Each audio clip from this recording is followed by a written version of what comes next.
राधे राधे दोस्तों, welcome back to my channel. कैसे हैं आप सब? आशा करती हूँ अच्छे होंगे। कल के ब्लॉग में मैंने आपको बताया था हिरण्याक्ष के बारे में, जिसमें मैंने बताया था कि श्री हरि ने वराह अवतार लेकर हिरण्याक्ष का वध किया। आज के ब्लॉग में मैं आपको बताऊंगी हिरण्याकश्यप के बारे में। हिरण्याकश्यप जो है एक शक्तिशाली असुर था। हिरण्याक्ष का बड़ा भाई था और उसकी पत्नी का नाम था कयाधु, छोटी बहन थी होलिका और उसके 4 पुत्र थे। अपने भाई की मृत्यु का समाचार पाकर उसको बहुत क्रोध आया। उसने भगवान विष्णु से बदला लेने की ठानी। उसके बाद उसने ब्रह्मा जी की तपस्या की और तपस्या से उसको वरदान प्राप्त हुआ कि वह घर के ना अंदर मरेगा, ना घर के बाहर, ना दिन में ना रात में, ना आसमान में ना ज़मीन पर, ना स्वर्ग में ना पाताल में, और ना ही वो अस्त्र से मरेगा, ना शस्त्र से, ना मनुष्य से, ना पशु से। इस तरीक़े का वरदान पाकर वो लगभग अमर हो गया था। वरदान पाने के बाद उसने उसका दुरुपयोग किया और उसने सब पर अत्याचार करना शुरू किया। उसके बाद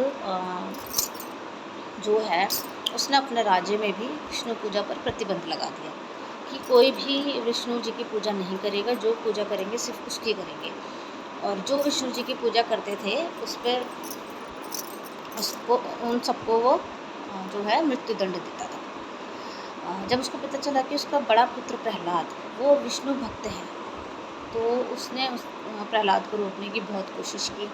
वह नहीं माना, बहुत डराया, उसको धमकाया, लेकिन वो नहीं माना। वो अपनी भक्ति पर दृढ़ रहा। तो फिर उसने अंत में थक कर काफ़ी कोशिश करने के बाद जब वो नहीं माना तो अंत में उसने उसको मृत्युदंड दिया। और मृत्युदंड में उसको बहुत कोशिशें की उसको मारने की। कभी पहाड़ से फेंका, कभी पागल हाथियों से कुछ मारा, मतलब बहुत कुछ किया उसने, लेकिन श्री हरि उसकी रक्षा कर रहे थे प्रहलाद की, तो उसको कुछ नहीं हुआ। अंत में उसने अपनी बहन होलिका को बुलवाया और होलिका जो है उसको वरदान था कि वह अग्नि से नहीं जल के मरेगी। तो उन लोगों ने चिता बनवाई और होलिका जो है प्रहलाद को लेकर अग्नि में बैठी। हुआ ये कि प्रहलाद जो है वो सुरक्षित बच गए और होलिका जल के मर गई। इससे उसको और क्रोध आया हिरण्याकश्यप को, और उसने प्रहलाद से बात की। बोले कि विष्णु को तू इतना मानता है, कहाँ है तेरा विष्णु? तो वो बोलते कि विष्णु जो है वो सर्वव्यापी है और वो सब जगह है मेरे श्री हरि। हर जीव में, हर पशु में, हर वस्तु में मेरे श्री हरि हैं।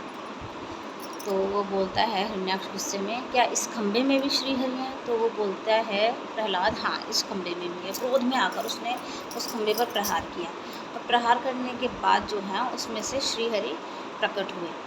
और प्रकट होने के बाद जो है उनका अवतार जो था वो था नरसिंह अवतार।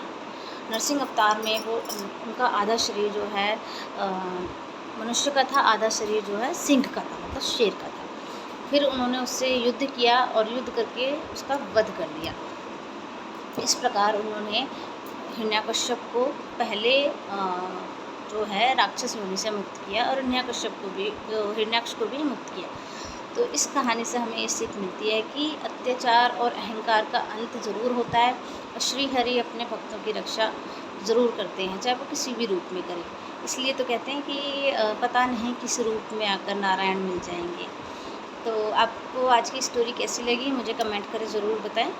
और अगर कुछ कमी रह गई है, कुछ है आपको पता है, तो मुझे वो भी कमेंट करके बताएं और कमेंट में राधे राधे और श्री हरि ज़रूर लिखें। मिलते हैं कल अगले ब्लॉग में कोई नई स्टोरी के साथ। तब तक के लिए राधे राधे।